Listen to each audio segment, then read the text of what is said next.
Ladies and gentlemen, tell what we do for paper. Oh, you ain't tell us we was going live. I'm out here singing. Who is this artist? Who sang Type of Way? Rich Homie Quan?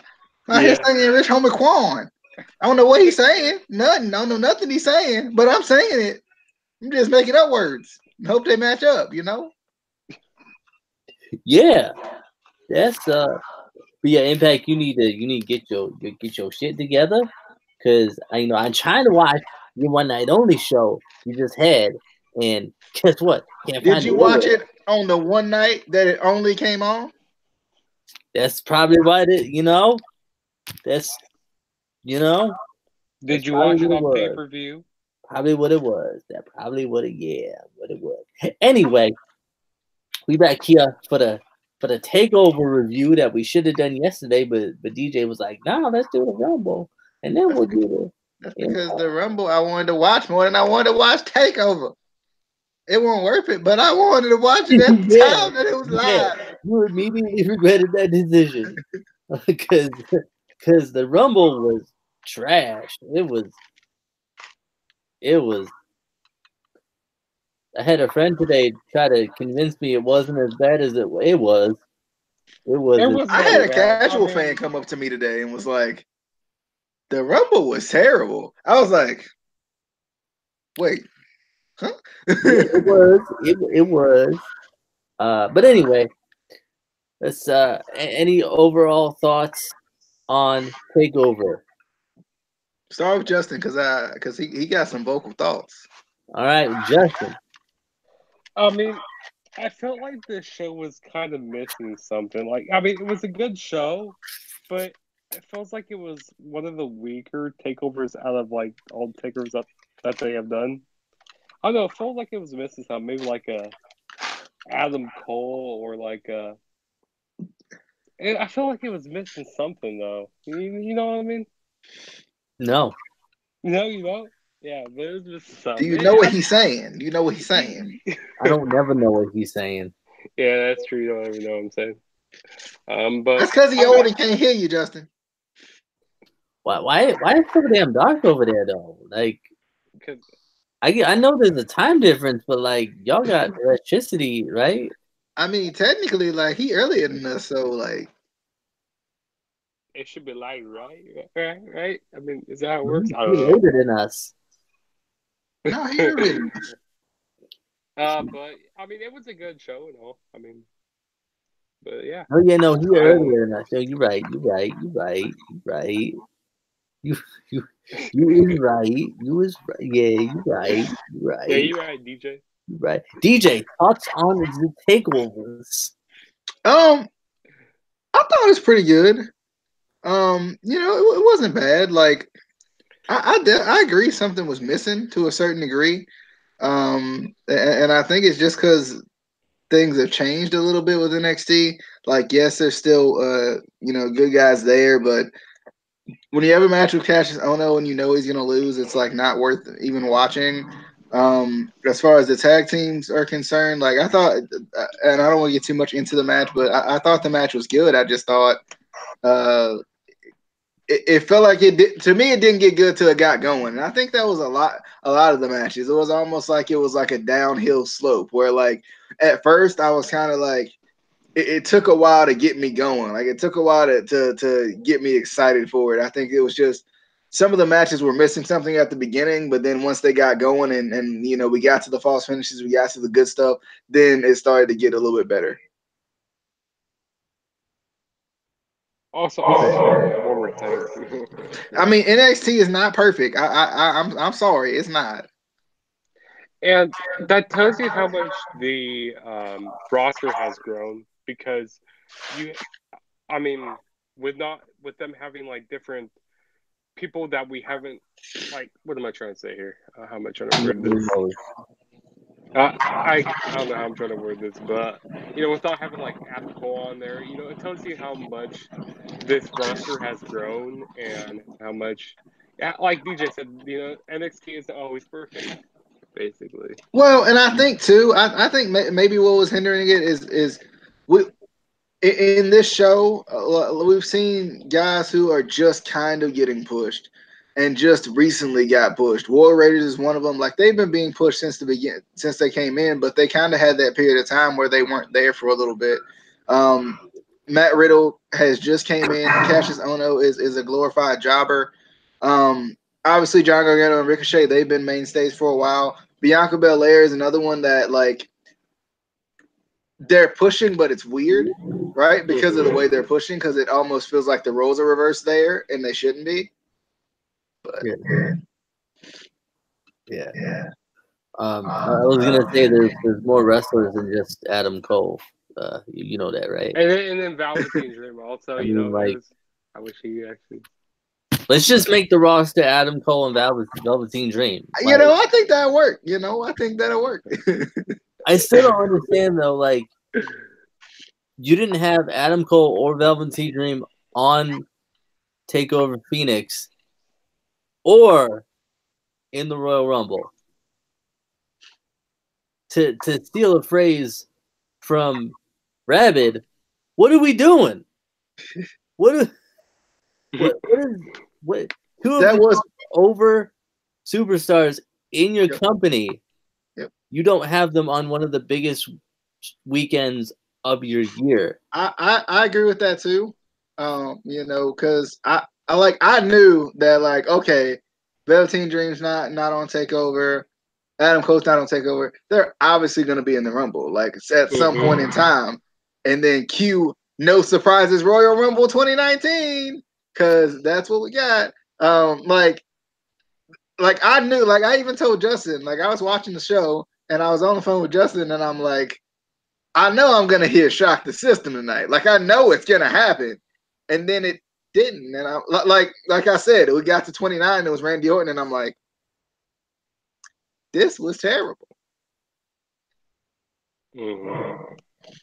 Yeah. Yep. Anyway, let's get into the show. The Takeover Phonics. That's how you pronounce it, right? Why y'all just turned your cameras off at the same time? Phonics. I already told you I gotta go get more drink because you was too slow to start the dang on review. Who told you to go get more drink? I don't remember allowing you to go get more drink.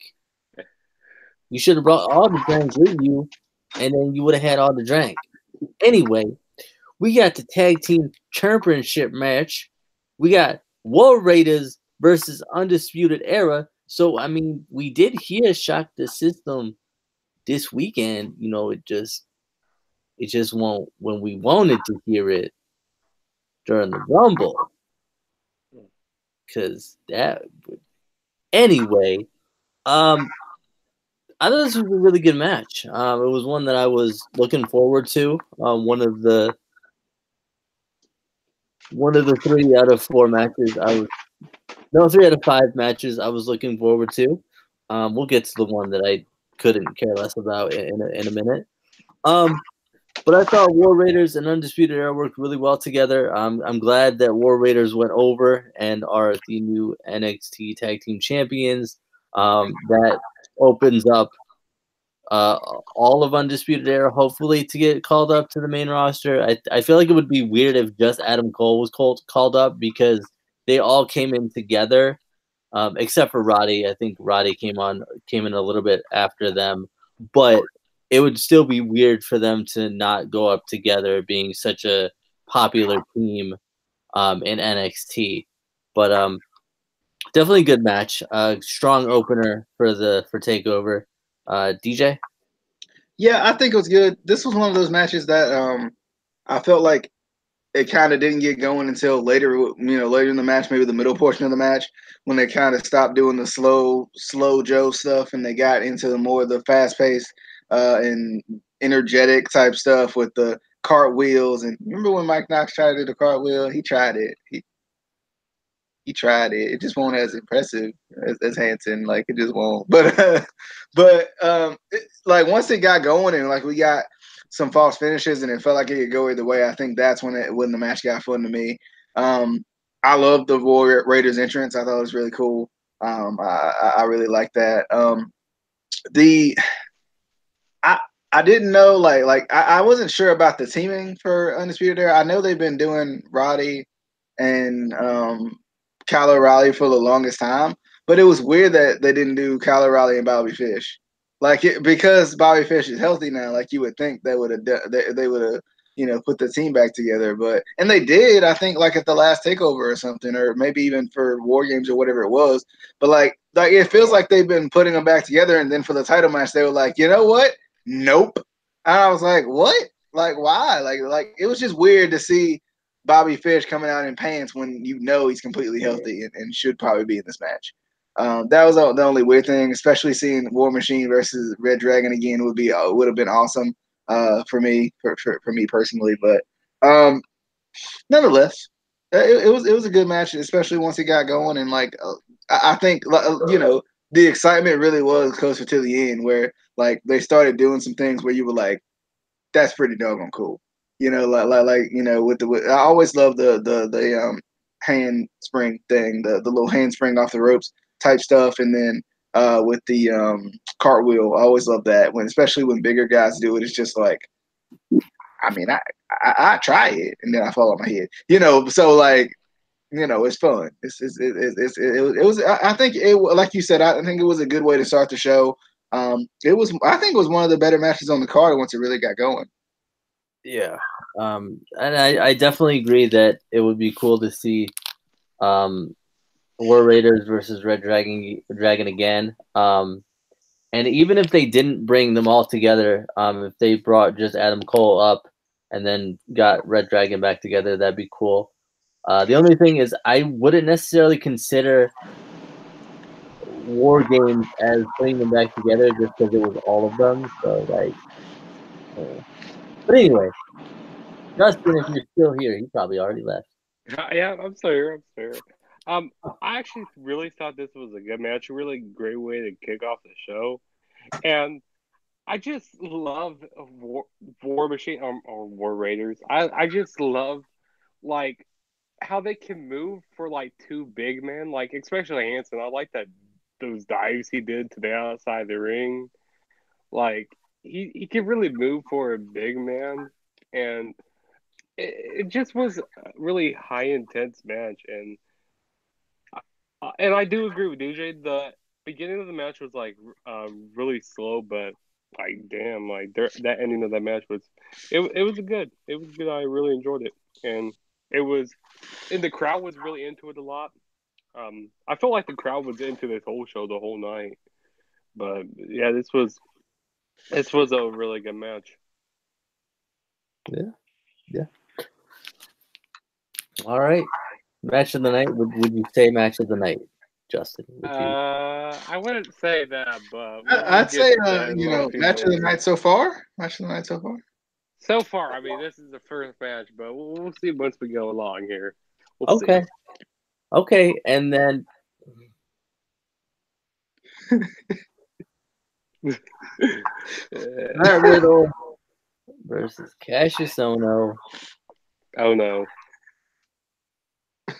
Okay, as weak as he's booked, Ohno still always does impress me. I will give him that. He's good in the ring. Glorified jobber. He's a great wrestler. He's just booked terribly and weak and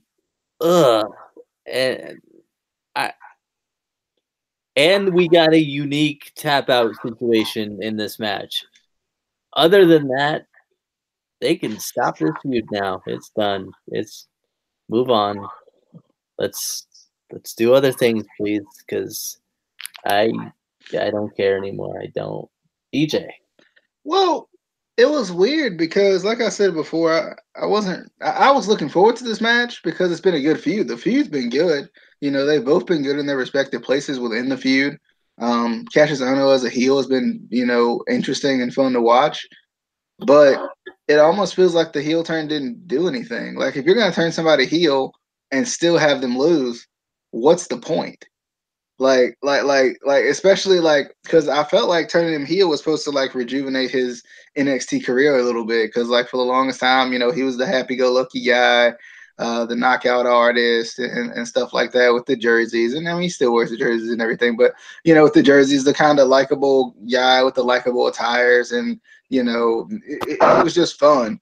But he was losing, and then you expect with a heel turn and they started out pretty decently, but you expect with a heel turn that he'll be able to recover from the terrible booking of the past. And it's like, my thing is like you said, what's the point of the heel turn?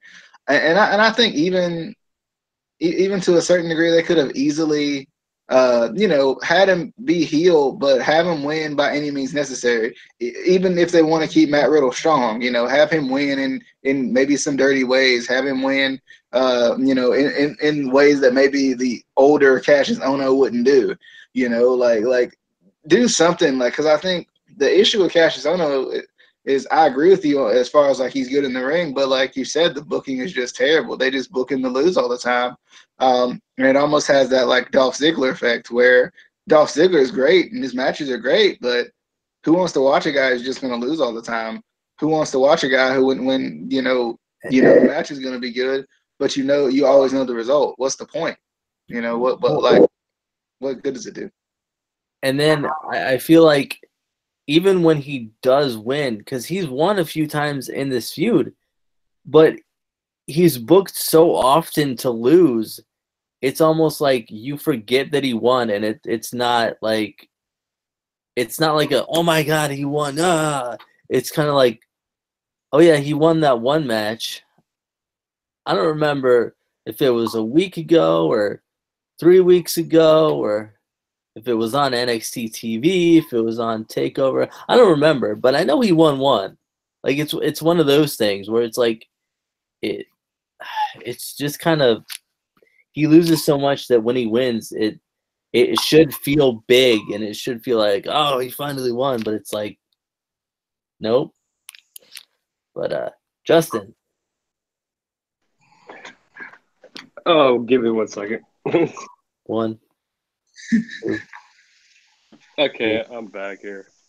So, which match is it? Oh yeah, Cassius Ohno. Cassius Ohno and Matt Riddle. I thought this match was decent. I mean, I definitely agree with DJ. Like, I was kind of thinking about what DJ was saying with his heel turn. His heel turn is like kind of pointless, since they're still making him lose. I definitely agree with what DJ was saying about that. But it was a good match nonetheless. I mean, like Casey said, I mean, Cassius Ohno, he's a great wrestler in the ring, but you guys basically took the words out of my mouth there. So yeah, but it was a good match.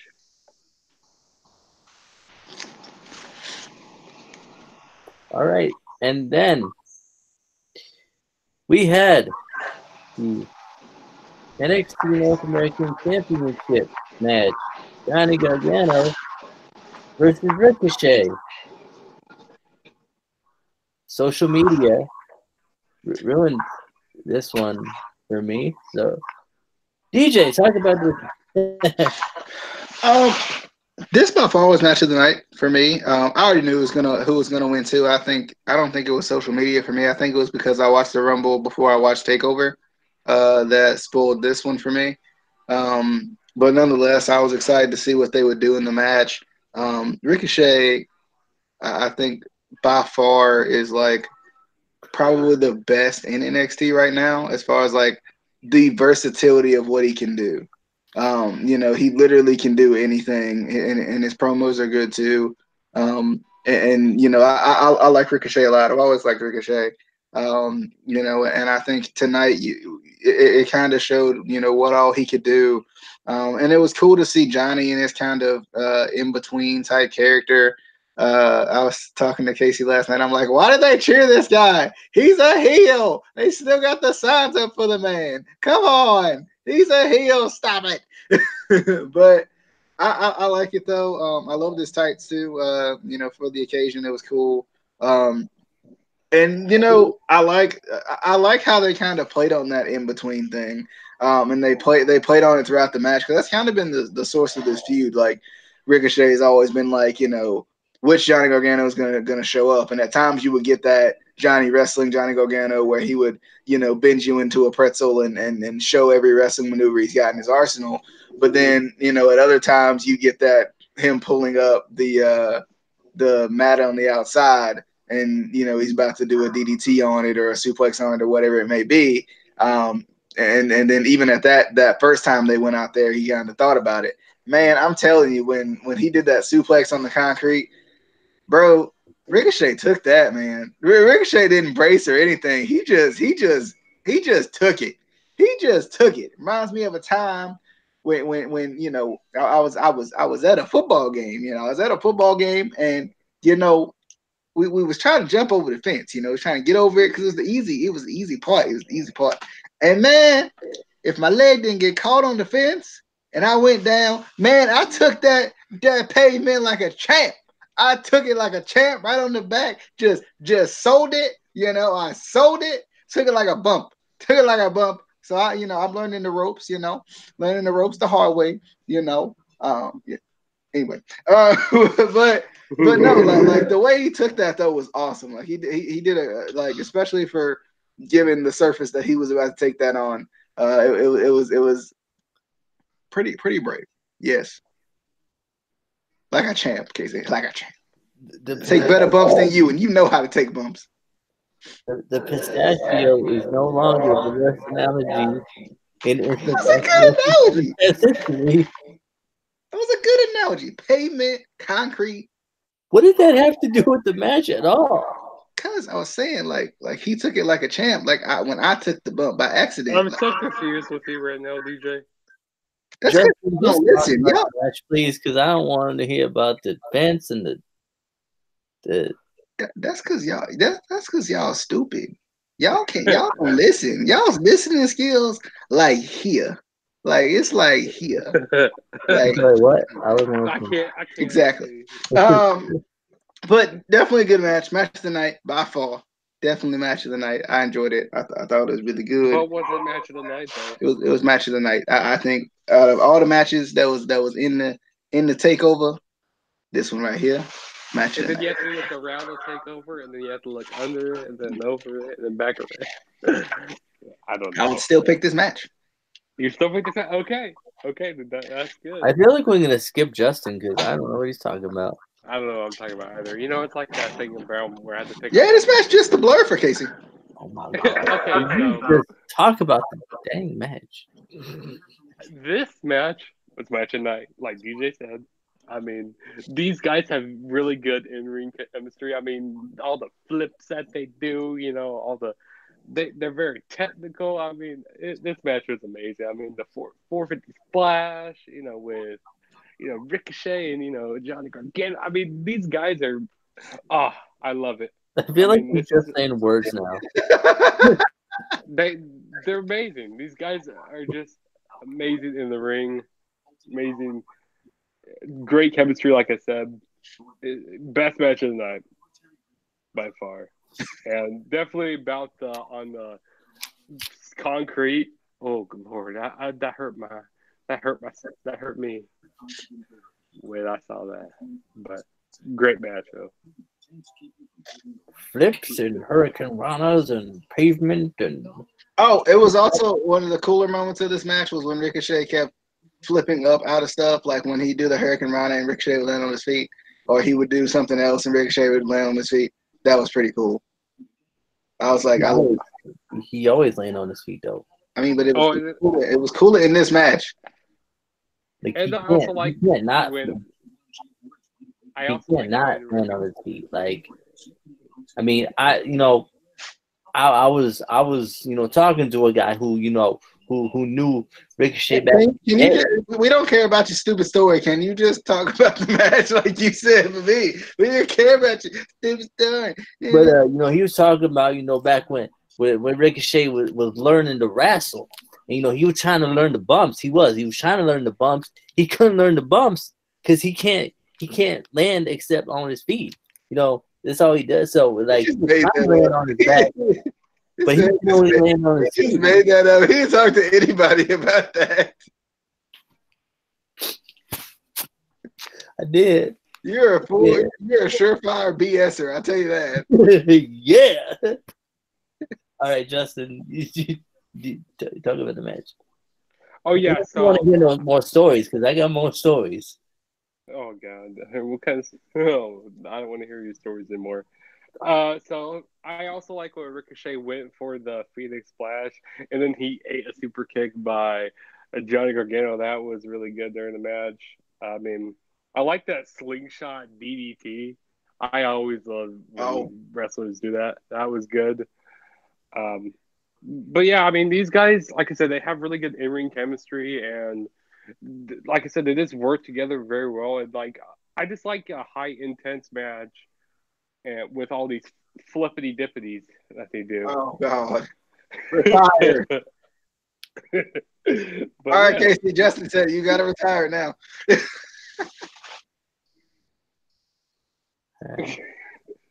Moving on, the NXT Women's Championship match. We got the Bianca of the Belairs, the Belair family, versus Shayna Baszler. Of the Baszler family? No, of the Smith family. Oh. the fresh Prince of Bel-Air. That's a town. This man. Anyway, Justin, we gonna let you start out on this one. Go ahead. What you got? What you thought? What you thought of the ladies, the women's, the females? I mean, I definitely think this was a really good match. I mean, definitely Bianca Belair is definitely like she really exceeded my expectations of her in this match. Like she could be a really true main eventer in the women's division. And it feels like the crowd wasn't really feeling Bianca Belair during the match, like right at the beginning, but like towards the end of the match, like their intensity started to go up quite a bit. Justin, I know what it was. I know why they won't What feel was that. it? Because she didn't say, "Oh, girl." What did she Yeah, say yeah. in that promo? Do you what was that? What was that she said that we were like popping over? Do you remember that? Oh, what she say? Girl. I can't remember what it was. It was something like or something like that. It was great.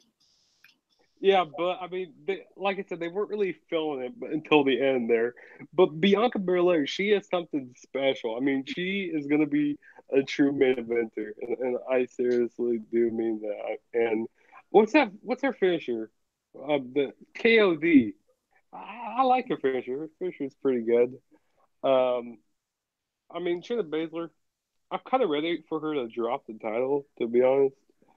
I mean, I don't know. She just seems like another. I mean, she basically is another Ronda Rousey, which I mean, and I'm already kind of tired of Ronda Rousey also, but Blasphemy. blasphemy. I also like what's it? Oh yeah, the 450 splash.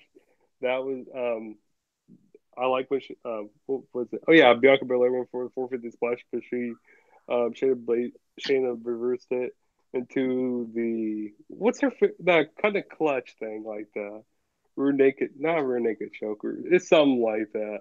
That was really good during the match. I mean, it was just a fun match. It's fun. I liked it.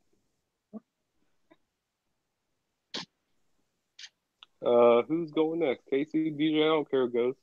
DJ, DJ, I'm go. just waiting for Casey to respond. Yeah, wait for him to respond Because he also. loves Shayna Baszler. But do you love Shayna Baszler? What did you say about Shayna Baszler? What was it that you had said? Repeat that one more time for me. I didn't hear it right. She's just like a damn Ronda Rousey if I'm ready for her to like lose the title. She is like 1,000 times better than Ronda Rousey. Bruh. I like her other. Ronda Rousey does 3 moves. Because that's all she knows so far. A hip toss. Yeah, you're right, but I don't know. Yeah, I disagree. Shayna Baszler is well beyond Ronda Rousey. I mean, I could understand the comparison, but she is a more polished Ronda Rousey. Like. If we're gonna rank them in WWE, it goes Ronda Rousey, Sonya Deville, Shayna Baszler. Wait, hold on. Like, come on. Sonya Deville. Oh my. But no. But I mean, she 2-1, bro. Shut up. Anyway, but she 2-1 in the MMA field. All right. Or 1-2. I can't remember. 1-2. Anyway.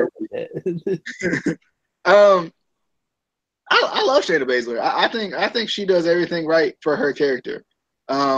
You know, she's just exactly like she's exactly as advertised, and that's what I like about her. I was excited about this match because I like Shayna Baszler a lot, and I love Bianca Belair. I've always loved Bianca Belair. I don't think Bianca Belair is quite ready yet. I don't like the booking of this either. Like, they can stop this whole, like, I'm fine with her being the strongest, fastest, all of this, but they can stop acting like Shayna Baszler is weak just because Bianca Belair is strong. Like, what? No, stop it. Shayna Baszler is the women's champion for a reason, and has been, and has killed everybody for a reason. Like, stop it. I think Bianca Belair, to me, she is like a not like she's like Jazz if Jazz had a real character, right? Like, yeah, I'm definitely Jazz's character was angry black woman. Like, that was Jazz's character, man. And at least Bianca Belair got more than that. Like, come on. Like, seriously, that was like that was character development in the Attitude Era. All right, we got angry black woman. You know, we got I mean, even with Kelly, she wasn't technically in the Attitude Era. We got a stripper. You know, like that was character development back in the Divas and women's era. You're not wrong. Sable, stripper. You know, like, come on now. Like, Ken Shamrock, MMA fighter. Steve Blackman, karate guy. But for real though, like, that's what. But Shayna Baszler, I think, is awesome. And I think Bianca Belair, I think she's going to be really good. I think she's going to be really good. I think she already is really good, and it's not really experienced from what they say. I think they're lying to me. She's not, the most experienced yet, but she's going to be really good. I want to see how. I hope they continue this. I want to see what they do with this exactly, because, like I said, Shayna Baszler, Bianca Belair, I should say, I like her a lot, but I don't like the way they booked this feud. I think it's been booked opposite. I am confused on one, though. DJ, can you explain to me Val Venus's character? Yeah, pretty porn star. Pretty much one word description.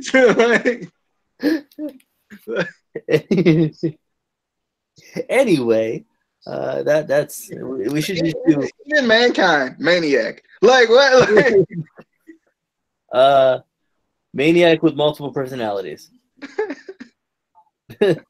Basically McFoley. So yeah, I like this match. I thought this was it was a tie for match of the night for me. So this one was one of them. Bianca Belair had EST in her hair. I don't know if it was like a wrapped around or if they were written in there, but like, okay. But like I said, I thought it was match of the night. It was just really good, and I don't know if it was because I didn't expect much from it, because I don't think, Bianca Belair is good. Don't get me wrong. I just don't think she's ready. Kind of like DJ said, she's not quite there to win the NXT Women's Championship. No one is, because Shayna's never going to lose it again. But no one's ready for Shayna, right? If she were to lose it again somehow, Bianca Belair isn't ready for that. She ain't ready. And my thing with the booking is, why can't two people just be booked strong? Like, why is that a thing in WWE? I feel like that's a thing where, like, in any feud, like, there has to be a weak person and a strong person. Why can't they both be strong or as strong as each other? I also thought that the match was booked differently than they had set up the feud, if that makes sense. Like, yeah, like the match was booked more to what we're traditionally used to seeing from Shayna Baszler, whereas like they were more even, I think, in the match. Whereas in the feud, they've been booking them as like, well, even in this even in the match, like commentary wise, they were talking about how, like I think the focus was too much on how Bianca Belair was undefeated and not enough on how Shayna Baszler could be the one to end her undefeated streak. Yeah, I mean, but the match itself was really good. I thought there was some really really cool sequences that they did in this match. False finishes, submission attempts. There was more than one submission attempt. Bianca Belair fought out of one or two of them. So it definitely felt like at some points it could have gone either way, even though I was pretty sure Shayna was going to retain. But definitely it was a takeover caliber match, I would say. But anyway, moving on to the main event, we had the NXT Championship match, Aleister Black versus Tomasso Ciampa. Again, this was the other match of the night for me. I love both of these guys. I love heel Tomasso. I love Aleister Black. I thought, they worked really well together. They did or Tomasso did the removing the mat from the concrete again, which could have been thought of as overdone twice in one night, but I think it worked for the storytelling and the dynamic they were kind of going for in the match. Unfortunately, I knew Aleister Black wasn't going to win, but Tomasso Ciampa was going to retain, so it was like win-win kind of a thing. But I thought this was a really good match, just in general. I like the working on the injured knee of Aleister Black, kind of trying to go for a Black Mass a couple of times, and his knee kind of gave out on him. They both reversed each other's like finishers like 18 times, I think I counted. Something like that. It might have been like 16 times, something like that. But definitely a really good match. I loved it. DJ. Yeah. Actually, I want Justin to go first because and the reason I want Justin to go first because I think he's gonna disagree with you on the match. Okay, if he and I don't want to say his opinion, so he's just wrong. So okay, I'm just wrong. Okay, but I mean, this was a good match, but I don't know. I felt like it felt a little slower in my opinion. Like Tomasso Ciampa, he had to hit so many finishers in this match. I don't know. He was like 4 finishers. Like, see, I don't like when matches like have like finisher fests, as they so call them, because it kind of takes away from the finish a little bit. Because you go like, that means that takes away from the finisher. Because you have to, because if you can't beat them with, because they're called finishers for a reason to actually finish them off. And he hit like 4 or 5. I don't know how much it was.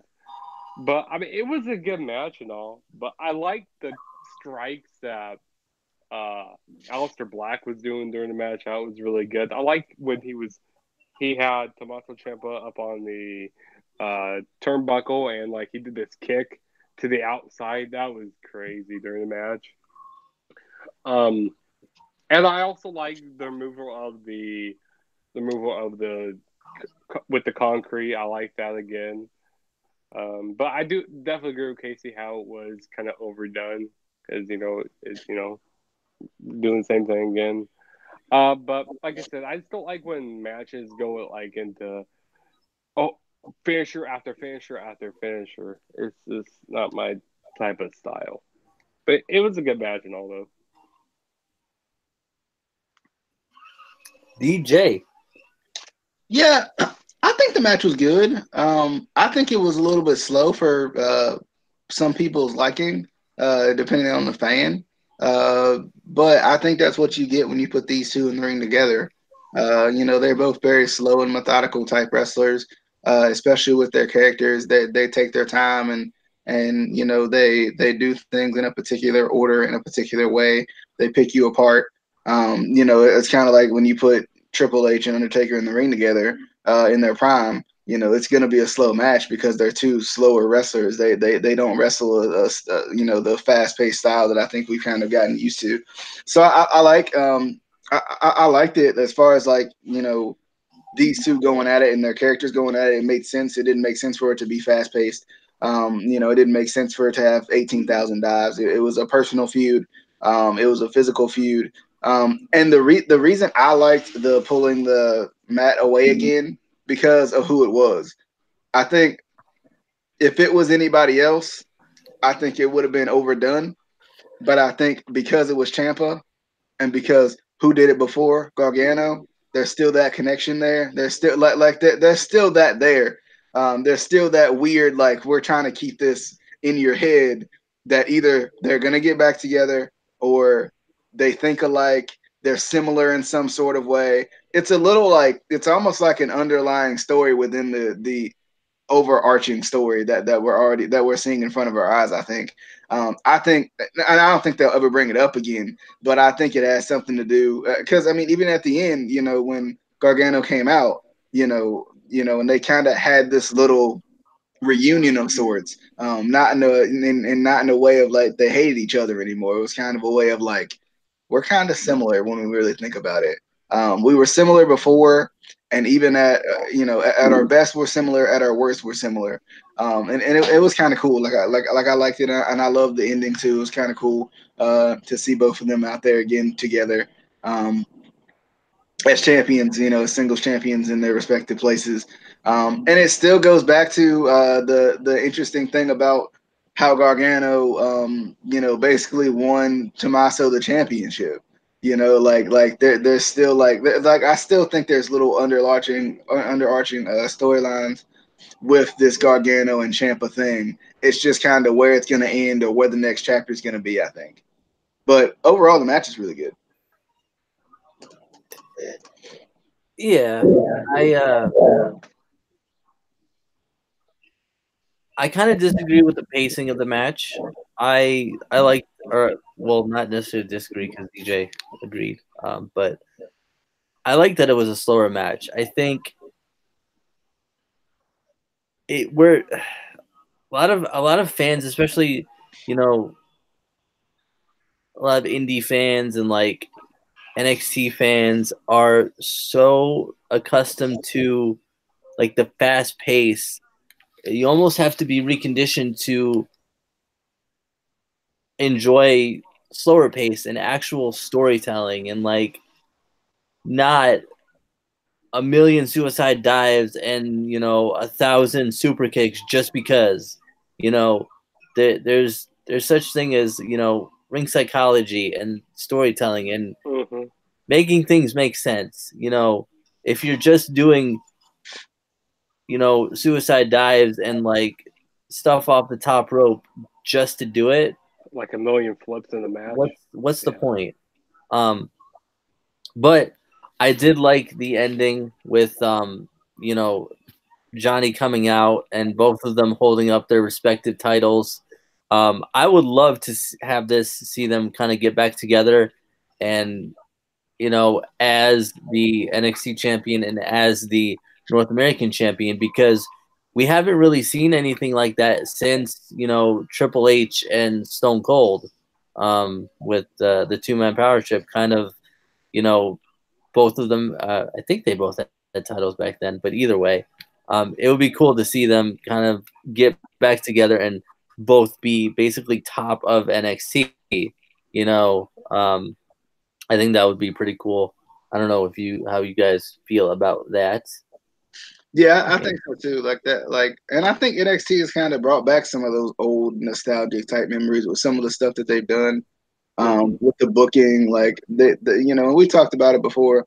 NXT isn't necessarily what it necessarily used to be per se. But like it's still like I think the storylines and stuff like that, it brings back that nostalgia a little bit. It brings back I think kind of what we want to see from wrestling nowadays. Especially us as hardcore fans. I don't know, and I wish they would push to put NXT, even if it was for a month, on USA, on I mean, they did put it on a while back. Well, yeah, It was like it was 1 week though. Like I think they'd have to do it for like a month to really test it to see how the ratings casual would do. fans. Yeah, See just how to the see casual fans how casual fans would watch it because I've heard casual fans say they were like I wasn't really impressed with Daniel Bryan versus AJ Styles. It was a good wrestling match, but at the same time it was boring because of the style of match or whatever. So like you wonder how this type of stuff would correlate to the main, those kind of main roster fans. And the crazy thing is WWE has the power to test it and try it. Like, we talk about this a lot with, guys like AEW and Ring of Honor and New Japan. Like they don't that's their formula. Like they don't really if they test it, it's all or nothing. Whereas WWE, they can try out NXT on USA for a month, see how many people watched it, and then if they want to pull it, they can pull it. And a lot of companies don't have that luxury. Mm-hmm. You're right. But anyway, that's if no one else said, did we get everybody for the main event? Yeah, actually, I kind of want to add something to what you were saying about like how how fans kind of have to readjust themselves like with the styles, like, and it kind of depends on like who's actually wrestling. You know what I mean? Like with doing those crazy suicide dives or doing those crazy flips in the ring. Like it kind of depends like on who the wrestler is. You know what I mean? Like, because I don't want like a whole bunch of big men doing like these big, these big crazy stuff, and I don't want to, like a smaller guy trying to wear down somebody. You know what I mean? It kind of depends on who the wrestler is. I think you want believability, but at the same time, you want your belief to be suspended. Yeah. But then again, I think it's hard for you to say you don't want to see big guys flying all around, but Hanson does cartwheels. Well, like I like the first match. Yeah. I mean, it just depends, like on the wrestling fan also. You know what I mean? Like, and I don't know. It's up in the air here though. But I thought it was a good show. What about you guys? Same. I agree. Good show. Same. All right. Generic, boring ending of the show. Blah, blah, blah. Blah, blah, blah, blah, blah. Subscribe and hit the like button on there. Share the video. Yeah. But no, basically what I'm saying is like to more so appreciate professional wrestling for what it is, not just like high flying stuff. Because if you think about it, yeah, the high flying stuff is cool to see, but like guys that you see do that aren't going to be able to do that forever. Ricochet is not going to be able to do,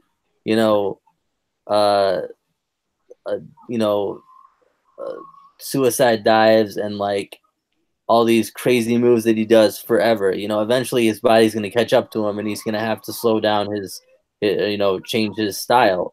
Same with Daniel Bryan. Daniel Bryan had to kind of slow down and change his style of wrestling a little bit. Jericho, I think, is a good representation of that too. What's that? Jericho. Yeah, Jericho, and it gets into more of a scientific kind of style of wrestling, the more mat based, like more ring psychology with it. Getting back to your basics, like chain wrestling.